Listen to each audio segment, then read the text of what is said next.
9% of Californians are currently struggling with an eating disorder, leading to more than 6,500 emergency room visits every year in the state. February marks Eating Disorder Awareness Month as local support groups sound the alarm about red flags and where those struggling can ultimately get help. Joining us now is Jane Teixeira. She is the clinical director for the Eating Recovery Center in Sacramento. Jane, thanks so much for being here. We appreciate it. Thanks. Let's jump in here. So, obviously this isn't something that just affects one group of people. Just how widespread are eating disorders? They're more common than people think. I think all ages of folks can struggle with an eating disorder.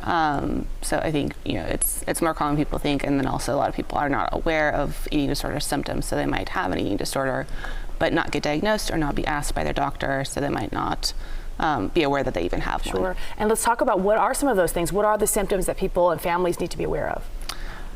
Just a lot of awareness around sudden changes in the types of food somebody might eat, or concerns about body shape and size, obviously. If they suddenly become really secretive about food, would be a concern. Obviously, sudden fluctuations in weight and size can be part of it, but are not necessarily something that is immediately evident with somebody with an eating disorder. Why is it that, and studies of course show this, but why is it that it affects people of color more?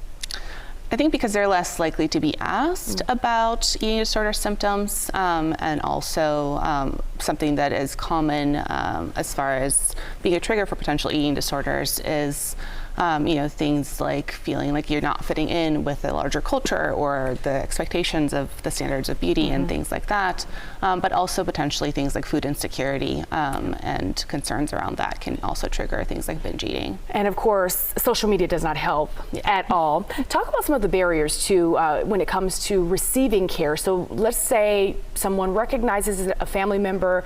What are those things that you believe in your research is stopping people from actually getting the care they ultimately need?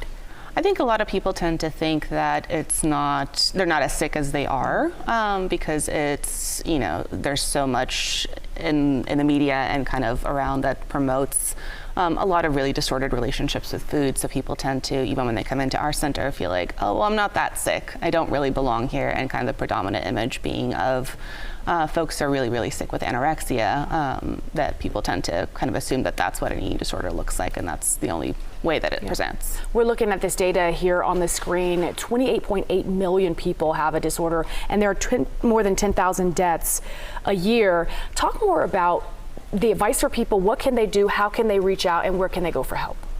Yeah, so eatingrecoverycenter.com offers free assessment, so they're welcome to reach out through that.